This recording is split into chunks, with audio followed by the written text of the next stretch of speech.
Good morning, afternoon, everybody. Thank you for joining today's training session on the basics of CONVERGE internal combustion simulations with Tecplot 360. This will be a great way to get started using Tecplot 360 for your own work with internal combustion data. My name is Jared McGarry. I'm one of the account managers at Tecplot, and I started with Tecplot as part of the technical support team, so I've had some experience working with many of our customers. If you have questions after the webinar, you can reach out to us at support@tecplot.com. Before we begin the training, I want to say a few quick words about Tecplot, the company, and Tecplot 360, our flagship software. Tecplot was founded in 1981 by two Boeing aeronautical engineers who originally started writing CFD codes. They realized that they needed a way to visualize the results, so they hired a developer to do that for them, and that developer is still active at Tecplot to this day.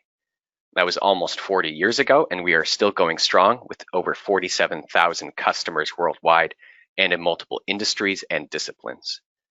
Tecplot 360 is known as the most complete desktop post-processing solution. It has the ability to render not only beautiful 3D plots, but also quantitative plots with line plotting and 2D plotting where the real decisions are often made. We are dedicated to saving you time, and we do this in several ways. First, by optimizing the way data processing is done in Tecplot 360. Second, by reducing the number of mouse clicks for common workflows. And third, by automating Tecplot 360 through macros and Python. We're also dedicated to solving the big problems in CFD, one of which is post-processing large, heterogeneous data sets. One of the most time-consuming parts of post-processing is loading data off the disk. And the image here represents our subzone load on demand file format, or SIZL for short, which helps you by loading less data because it waits until you need to use the data to load it. It uses less RAM because less data is loaded at a time, and it helps you perform workflows faster, saving you additional time in the long run. Tecplot 360 is also a suite of tools, one of which is Tecplot Chorus, which allows you to analyze ensembles of data. For example, if you're doing design experiments, this tool will help you see the big picture with Tecplot Chorus and then filter down to the details as a companion to Tecplot 360, getting to the answers you need faster. Tecplot 360 also has a built-in macro language, but more recently, we have included a full-featured Python API, which has opened the doors for more advanced automation and post-processing analysis. And with that, let's get into the demonstration and training. So the agenda for today, I'll be working with a CONVERGE dataset. And so to start, I'll do a quick tour of the user interface, and then I will show some plot styles and zone layers that are useful specifically for CONVERGE data. I'll then show how to take advantage of using parcels or the spray zones that are in CONVERGE and how we can plot that in Tecplot 360. I'll then demonstrate some of the derived objects and how we can use that, isosurfaces, slices, and streamtraces. And then I'll show some data extraction. And from that data extraction, some integration using the CFD analysis toolset as part of Tecplot 360. And then I'll show how to export the results. And then following that, we'll open it up for questions that have come up. So like I said, I'll be using a CONVERGE dataset. It's a slightly altered dataset compared to the one that's in the Getting Started bundle for Tecplot 360. So if you want to try and recreate some of these steps on your own, I encourage you to try that. And I'll use the official 2020 release of Tecplot 360, which was released last week. All right, so I'll switch over to Tecplot 360, and I'll just give a quick tour of the graphical user interface so we know what I'm talking about as I'm stepping through some of these dialogues. At the top here, we have the menu. The top menu, we have the File menu, View menu, Plot menu, Data menu. I'll be using a bit, especially once again to the data extraction, and then the Analyze drop-down menu, which is where the CFD Analyze toolset is. Below that, we have the toolbars. So we have the File toolbar, View toolbar, Data toolbar, and then the Insert toolbar. And if I want to toggle these on and off or see which ones are available, I can right-click here to see that. So File toolbar for shortcuts, opening and loading data sets and layouts, View toolbar for manipulating the plot, Data toolbar for adding and adjusting plot styles, and the Insert toolbar for adding text, images, geometries, or drawing new frames. Below the toolbar, we have the Plot sidebar, which is more or less empty right now. It'll update with toggles for the zone styles once we bring in a data set, and this is what we'll primarily use to control the plot style of our frame. And below this, we have the Frame sidebar, which allows us to click back and forth with the frames in the current workspace, the workspace being this gray background here. and frames are what contain the plots that we will use to visualize our data in Tecplot 360. Across the workspace and on the right side here, we have the Pages sidebar. We'll only be sticking with one page for this demonstration, but Pages work similarly to tabs in a web browser or to slides in a PowerPoint presentation, where it allows you to stay in the same instance of Tecplot 360, but click back and forth between pages to refresh your workspace and create a whole new set of frames to create your plots. And below this, we have the Probe sidebar. So the Probe sidebar gives us more detailed information about specific points in our data set. And at the center here, we have the Welcome screen. This has a couple quick shortcuts that can be found elsewhere, but they're all collected here, opening new or existing layouts and loading data, seeing recent layouts that I've used, links to documentation as part of the installation, one of which I highly recommend looking at is the Quick Reference Guide. This has a lot of keyboard shortcuts, dynamic text references, and command line launch options for Tecplot 360 that are really good to know. So a lot of good tips and tricks there, and I'll be using some of the keyboard shortcuts and some dynamic text later on in the demo. Below this, we have links to some of our online resources, and then at the bottom right, we have contact information for our technical support team. I highly recommend contacting them as well if you do have any questions during your use of Tecplot 360 with your license. All right, and with that, let's bring in a data set. So I could load data by clicking it here, or I could go to File, Load Data by selecting it from the drop-down here. And I've already navigated to the folder in question. And for this demonstration, I'll be using a collection of data files. Each data file represents a different time step in a CONVERGE simulation that we're looking at. So I'll select them all here by hitting Control-A and hit Open. Tecplot will think for a little bit, and then we'll see our frame in the middle here update with a view of the boundaries, or what Tecplot calls surfaces of our CONVERGE data, and our plot sidebar updates with the different toggles we can use to control the zone layers and adjust our plot. So now that we have a data set in here, we can walk through the View toolbar to manipulate the plot a little bit. So the first tool we have selected is the Selector Tool. I can use this to click on zones or other plot elements in our frame, or even the frame itself if I want to make adjustments to that. The Adjuster tool, which is the next one over, allows a little more fine-tuning of our plot, but I won't really use this until we get to some of the XY line plotting later in the demonstration. It allows a little more fine-tuning of our data set. Next tool here is the Magnifier tool. If I click and drag, it allows me to zoom in within the box I select. And if I zoom in too far, I can Control and left click to zoom back out, or hit Control F to do a view fit of all surfaces in the frame. Shortcut for that can be found from the View drop-down menu for reference, and then like I said, other keyboard mouse shortcuts can be found in the Quick Reference Guide. We have the Translate tool, which allows me to translate and pan across the plot by clicking and dragging with left click. And then we have a bunch of rotation tools. We have standard rotation, roller ball rotation, twist, and then XYZ axes locked rotations if you want to rotate across a specific plane. So we can use the tools here to make some more precise adjustments, or we can use some other keyboard and mouse shortcuts to manipulate the plot. Click and hold right click to translate, Control right click to rotate, and then click and hold the middle mouse button to zoom in and out. So we can use either of those to adjust our plot. All right, so let's take a look at the plot sidebar now and walk through that. So below the plot type that's shown here, in this case, Tecplot selected the 3D Cartesian plot type, and then we'll use the XY line plot type a little bit later once we do the data extraction. Below this, we have the Snap to Orientation view for some predefined views if we want to make quick adjustments there. And below this, we have the zone layer toggles, the first of which is the mesh. And if I toggle this on, it'll show the mesh for the boundary surfaces shown here. So for CONVERGE data, a hexahedral mesh is used, but cells are trimmed at the boundary. So the mesh appearance can look a little odd at the surface because of this, but it'll look a lot cleaner once we look at the interior of the cell data. So we're just looking at the boundaries right now, but there is a volume zone that's the CONVERGE cell data in the interior.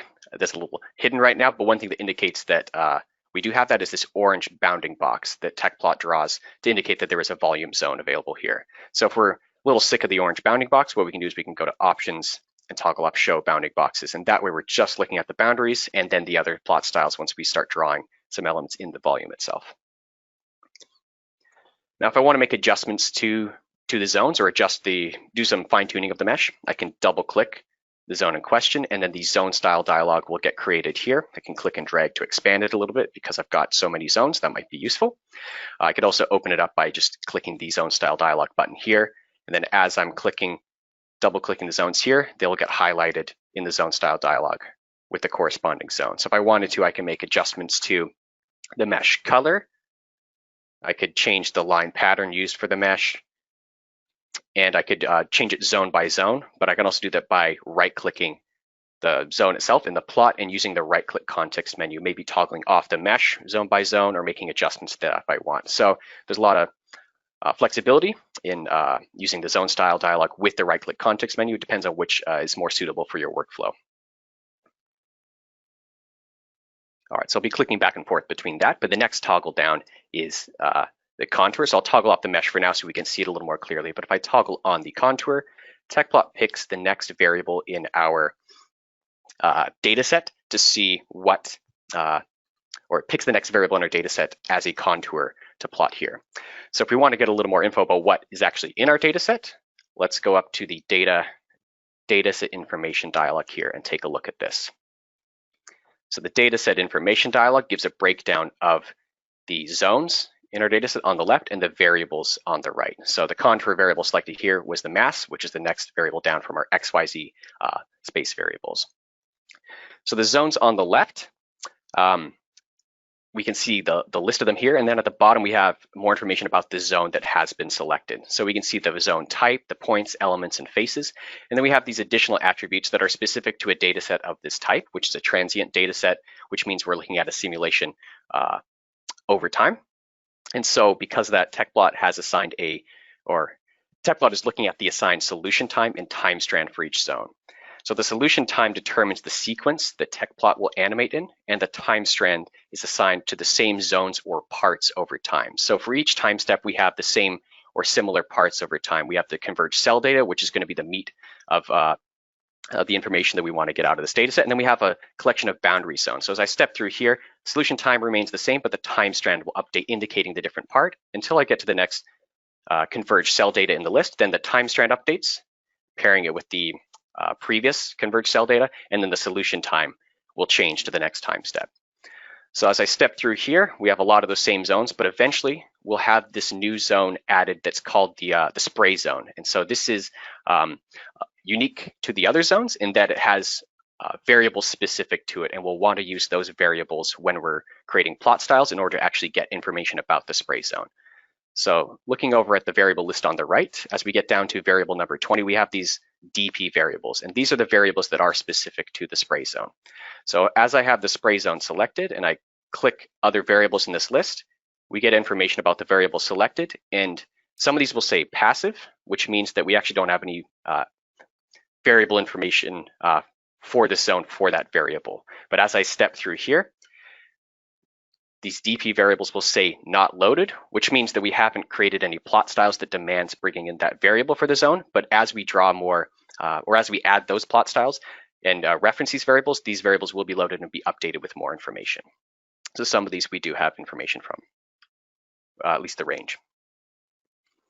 So that's a distinction to make between converged data sets and other data sets that we have demonstrated with in the past. So the next tab over that I'll show for the dataset info dialog gives us a breakdown of the data files that we are using, and then it gives a breakdown of the total zones, variables, elements, and points in our data set. All right. So that's a long way of explaining why this mass variable was selected, but if we want to change that, we can go back to this contour toggle and select the contour and multicoloring details dialog to make adjustments here. So from the top here, we can click this dropdown and see the list of all of our variables in our data set. And because right now we're just plotting on the boundary, we want to use the initial list of variables. So let's select the temperature.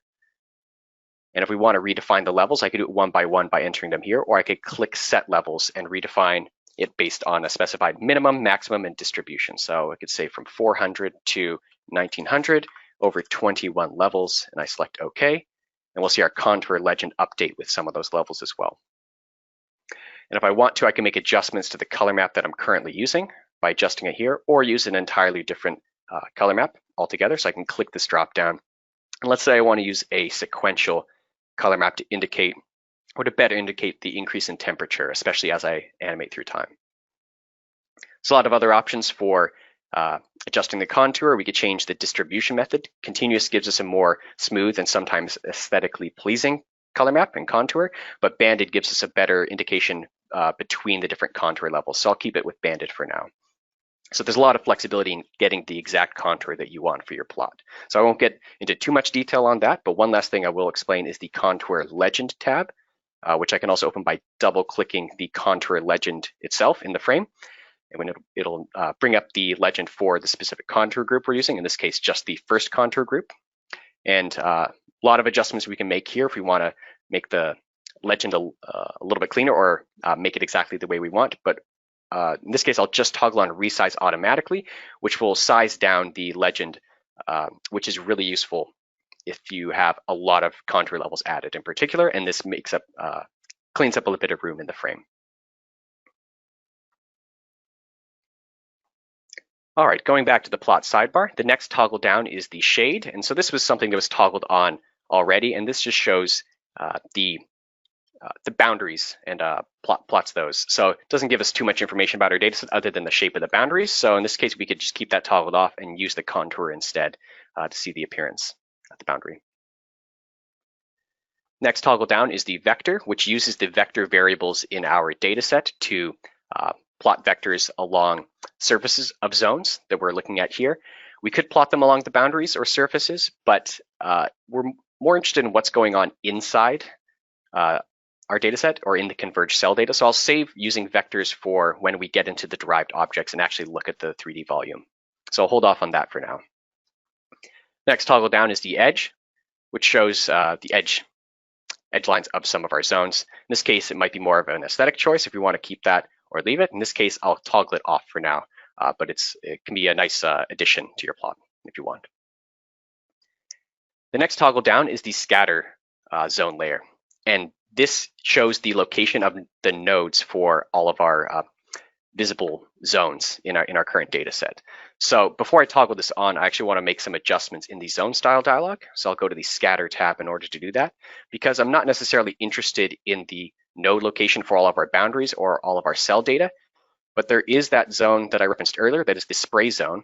And this is a 1D zone that shows the location of parcels or particles as part of the injection in the simulation. So that's going to be a little more interesting to show the node location for than any of these other boundaries. So to isolate that, I'll Control A to select all zones, toggle them off by right-clicking, and then just flick the switch back on for the spray zone.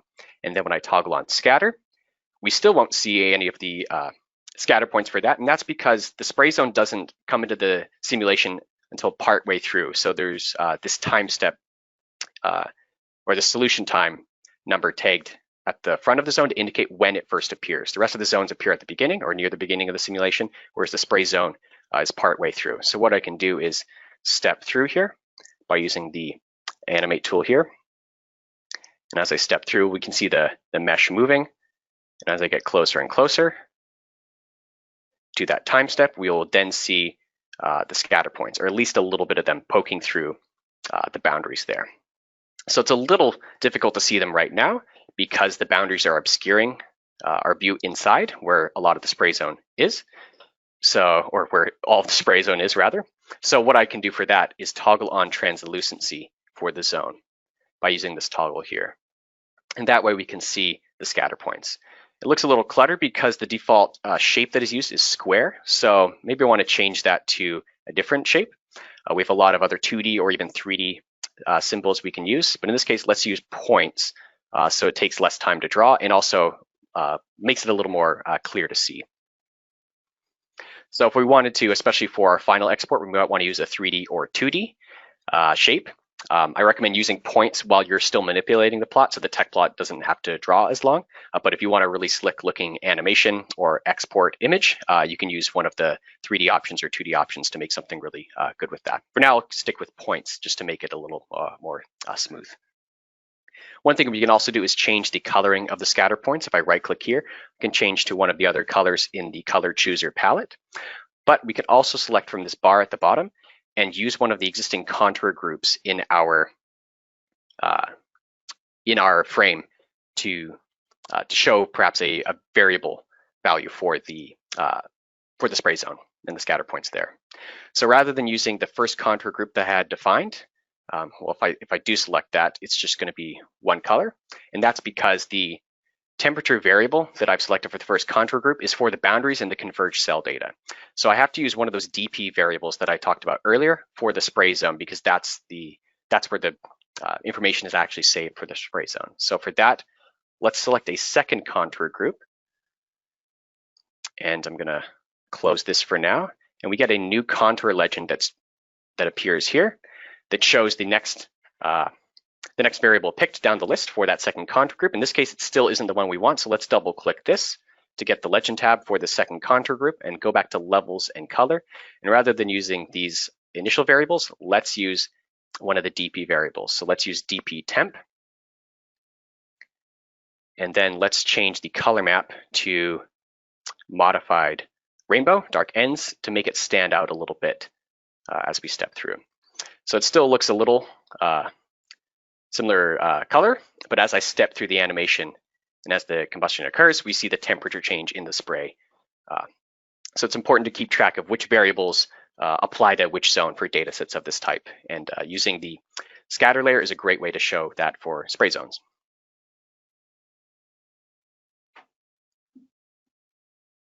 All right, so I can make some other adjustments to the plot. Let's move the legend for this a little bit, just so we can have that available. And then another thing I can do that'll be useful, especially for the final export of the animation, is we can display the solution time on the frame itself. So we can see the solution time and the time step shown here in the animation tool. But in the frame itself, there's no indication of that. But one thing we can do is we can use dynamic text to display the solution time properly. So if I click the text tool here, click where I want to draw it, and I'm going to use a dynamic text for the solution time, if I can spell it correctly. There we go. And then we have the solution time paired here. So we're showing a couple more significant figures of that. So what I can do is add an additional value here. And for reference, again, this is in the quick reference guide if you want to know the dynamic text that can be used for something like this. So now we get to see the solution time paired here and on the frame itself. And to make it even easier to see, or make it more obvious what we're looking at, we can add an additional label. So dynamic text is a great way to pull from other information in your dataset and make it visible on your frame and provide a little more context for what we're looking at. All right, so far we've gotten a decent overview of some of the variable values as a whole for our dataset by showing contouring. But if we want to get more detailed information about our dataset at specific points, we can use the probe tool. So the probe sidebar shown on the right here. And what I'm going to do is toggle off translucency for now and turn on the mesh so we can see how this works. So I'm zooming in quite a bit because I want to look close to the cell and the nodes that are surrounding it. So the probe tool I can use by selecting this icon here, which is also up here in the data toolbar. So if I click this, my cursor changes to a crosshair, and wherever I click, the probe sidebar updates with the variable values at that specific point. So for a couple of these variables, they'll have an asterisk next to them and some won't, and that's because some of these variables are saved at the node and some are saved at the cell center, and Tecplot will interpolate the values for the probe tool to give us a value shown here. So if I go to the cell center values and as I probe through here, as I probe through the cell, the values that are already saved at the cell center, actually all the values won't be updating as I probe through the cell center. We're just showing those exact values here, but the top three, X, Y, and Z, because they're at the node, will be interpolated. If I want to see exact values at the node for those nodal saved variables, I can control and left click as I probe, and my probe will snap to the nearest node, and that way I can see the exact values if I want. The other tabs down, the zone and cell info tab, shows the zone that I'm probing, and then the cell the element and node numbers that I'm probing at. And then if I actually probe at the node number will be shown there as well. And then the final tab is the face neighbor tab, showing the cell numbers for neighboring cells for face neighbor information if we want that. All right, so that's a quick start showing how to explore some of our data, specifically for CONVERGE. I'll toggle off the mesh so we are again looking at just the contour on the surface, and let's turn on translucency again. So next I'll walk through some of the derived objects that we can use for converged data.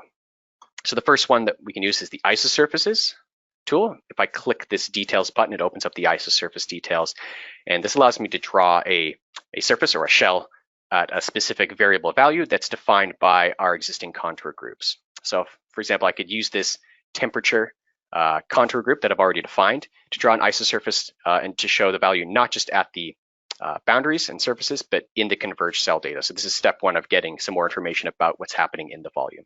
So for this, I could define a temperature value. Let's say I want to look at 1600, and I'll actually keep the remaining defaults. And if I toggle on isosurfaces, we actually won't see it until later into the simulation because of the high temperature value. But as I keep stepping through and animating here, we'll see an isosurface begin to form.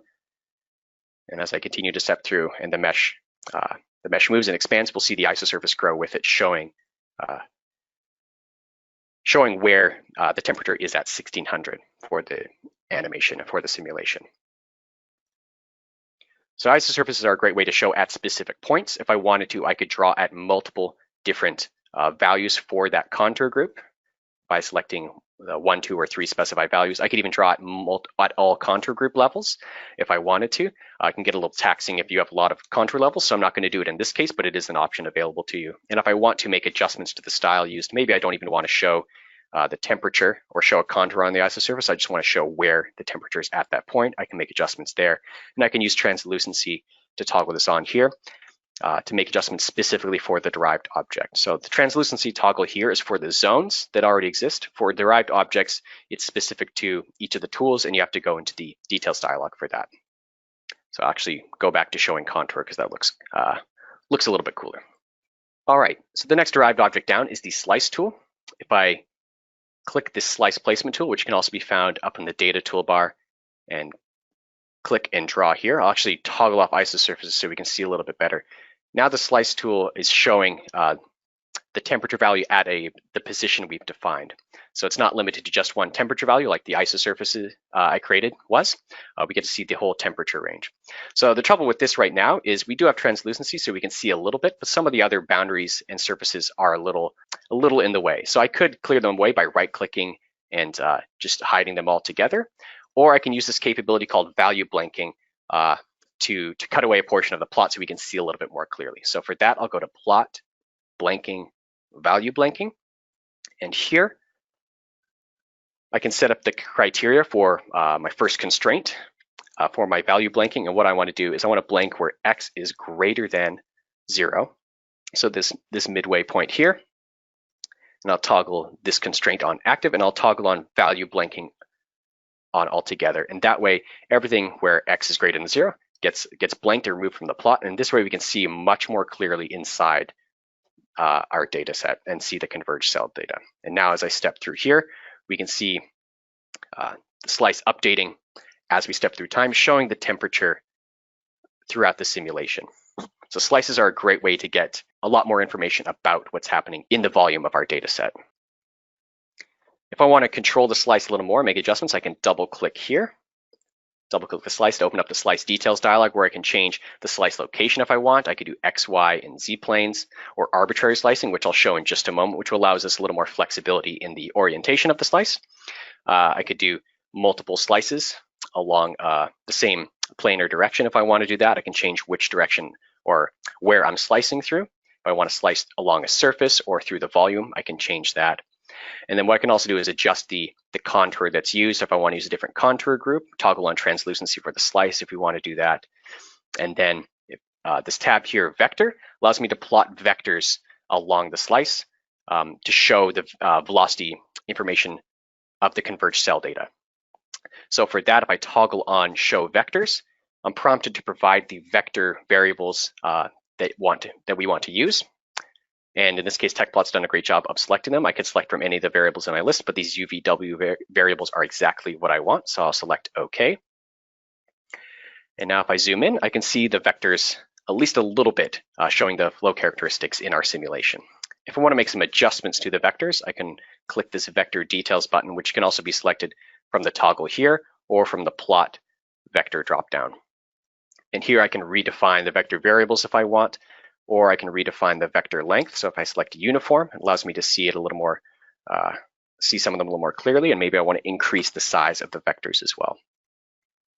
And then this toggle down here is new to the 2020 release. And what this does is, if I toggle this on, we'll see a slight change. But what this allows us to do is, based on the spacing criteria here, Tecplot will plot less vectors along the mesh used in order to have a more consistent and close to uniform vector distribution. So if I click back and forth to the slice tab and toggle on the mesh for that, we can see that the mesh for the slice here and for the converged cell data that it represents is actually pretty uniform. So we may not necessarily need to use even vector spacing, but it can be really useful in cases where there's a lot of precision in some regions of the grid and less in others. And this way, rather than clustering all the vectors at the more precise regions, we can get a relatively uniform distribution of the vectors. And if I want, I can zoom out and try a reset to adjust that as needed. Okay. Actually, I want to keep that slice details dialog open, because like the contour groups or isosurface groups, we have up to 8 different groups we can use for the slices. So if I wanted to, I could draw a second slice group. So maybe I'll toggle this one off for now.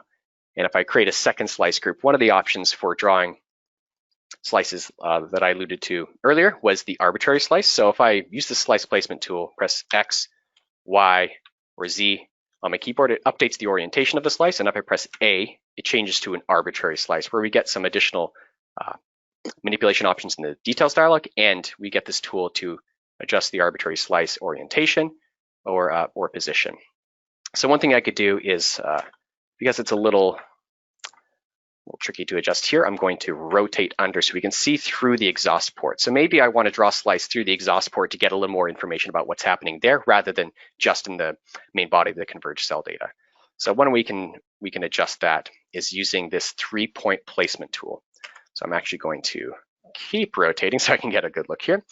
We have this 3-point placement tool to automatically redefine the arbitrary slice position. So if I click this, I can click 3 points, and Tecplot will do its best to draw a slice, arbitrary slice in that orientation. So now if I zoom back out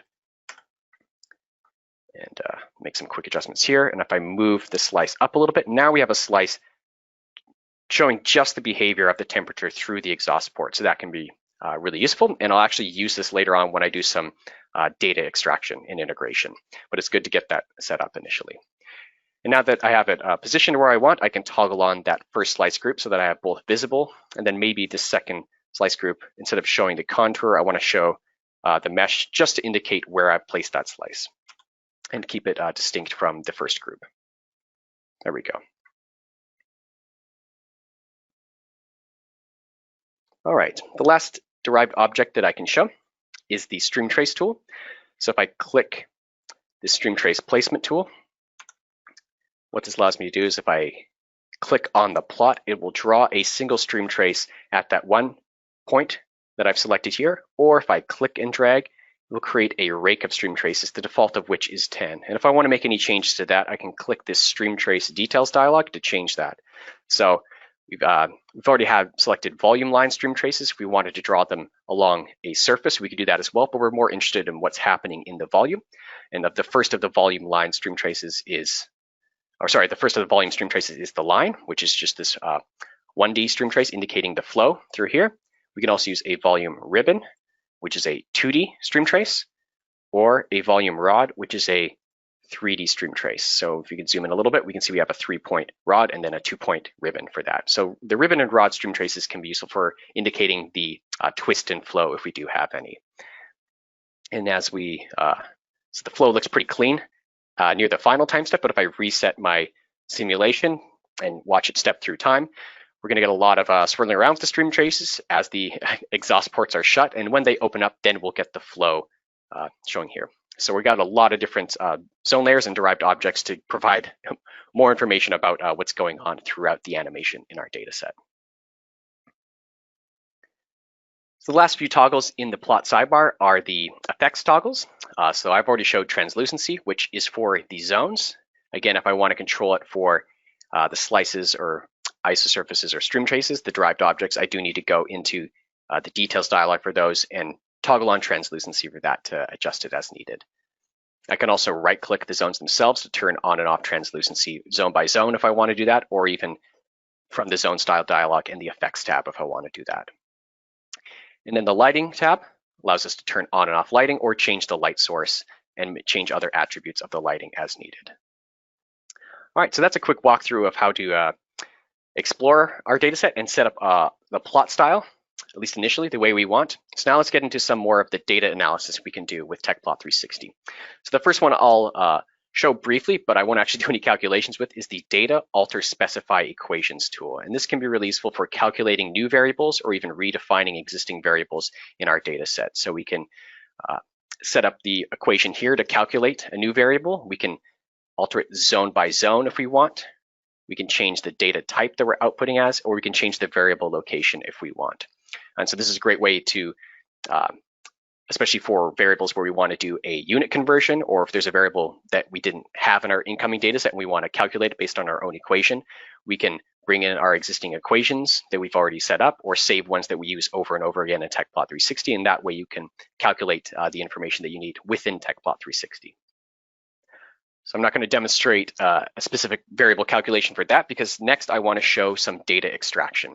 And so the reason we need to do data extraction, or we may want to do data extraction, is if I want to isolate a subset of our data set, for example, maybe the slice that I placed at the exhaust port here, I need to extract it to a new zone in order for Tecplot to be able to integrate across it or do some other zone manipulation of it, so we can change the plot style specifically for that subset.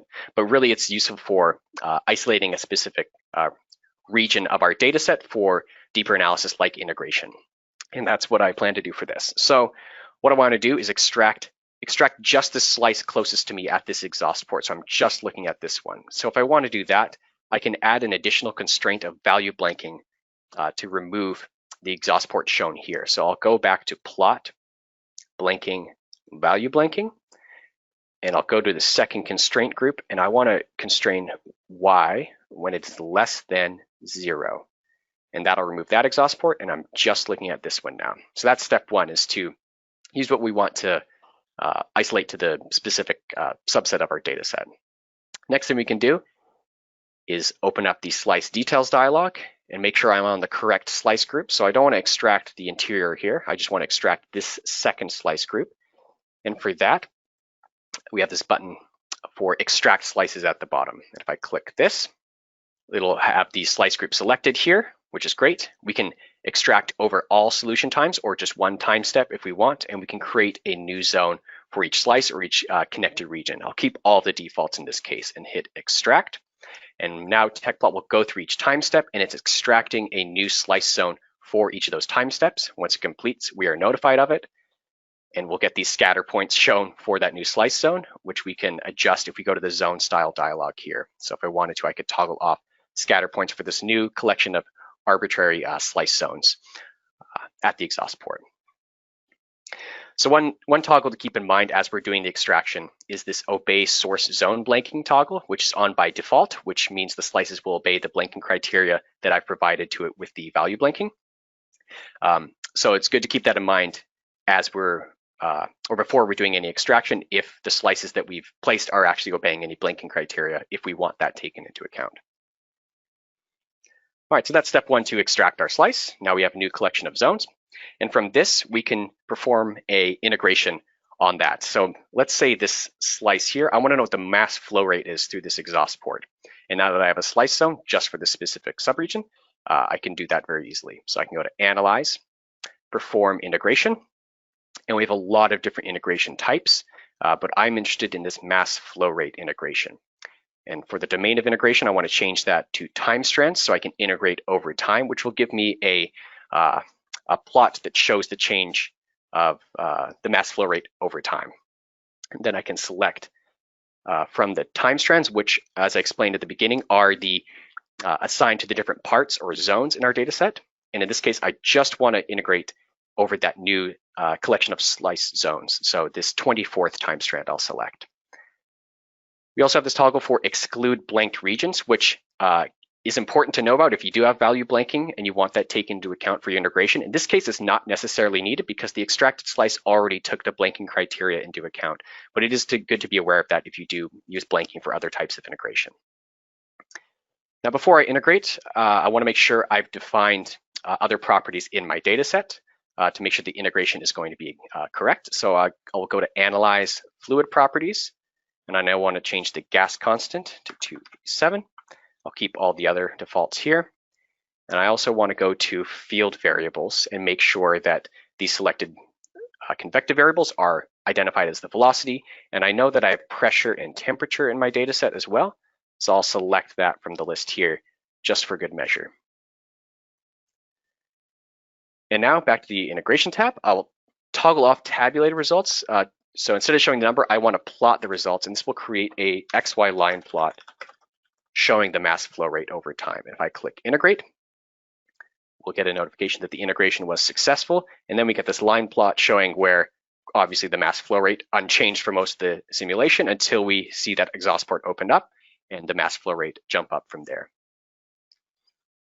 So as I click back and forth through these, the plot sidebar updates indicating the different plot type that we're using here. So this is actually a new chunk of data and a new plot type being used for that, which is the XY line plot type. So if I want, I can adjust the mapping layers to fine tune the plot here.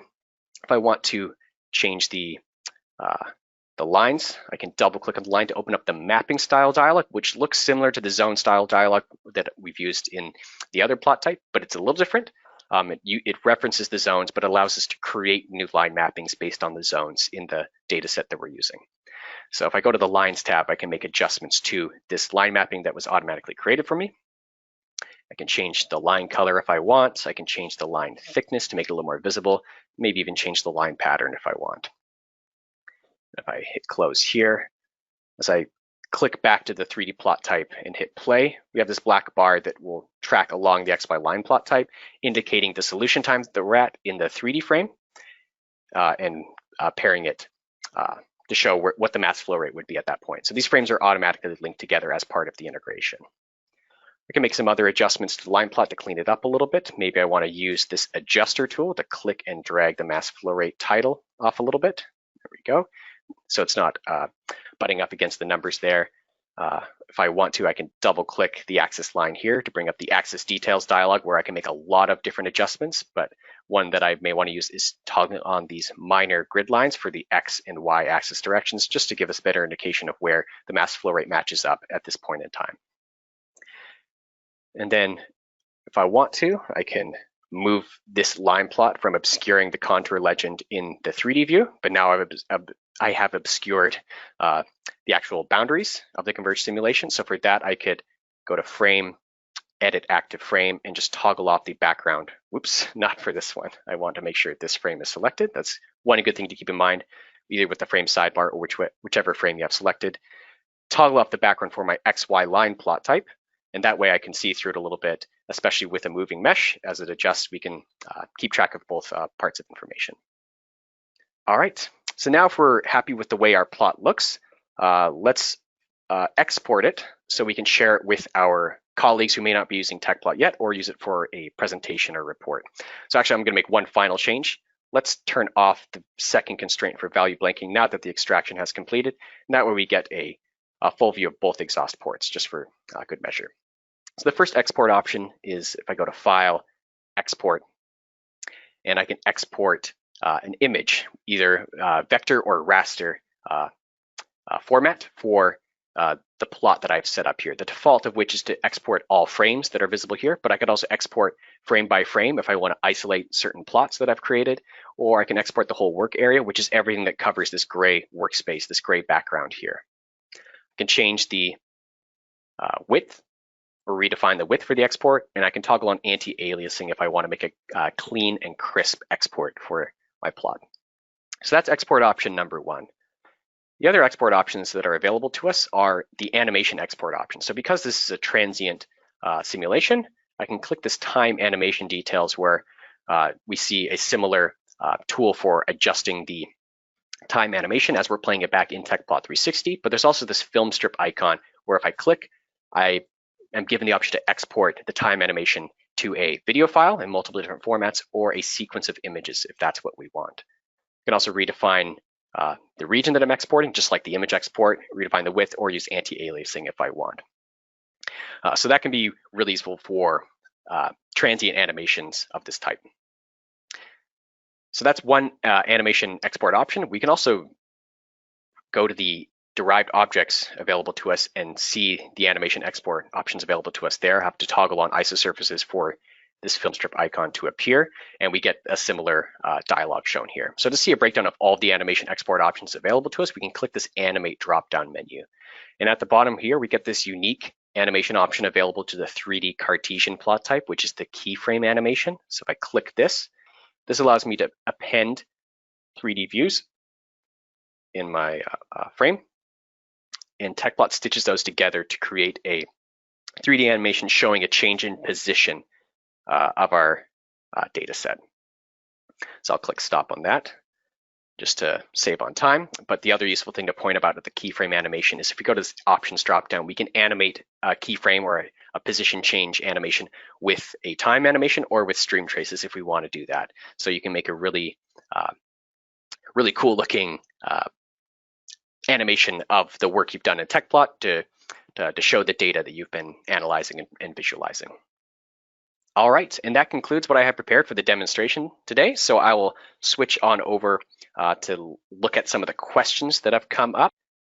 And then finally, these are some useful links for finding our tutorial videos, which are 3 to 5 minutes in length and cover specific topics that can be useful. So shorter content, but a little more targeted in terms of what you can use Tecplot 360 for. And then again, if you have any questions, contact us at support@tecplot.com or support-eu@tecplot.com if you are in Europe. Yeah, thank you. Thank you for your time and have a great rest of your day.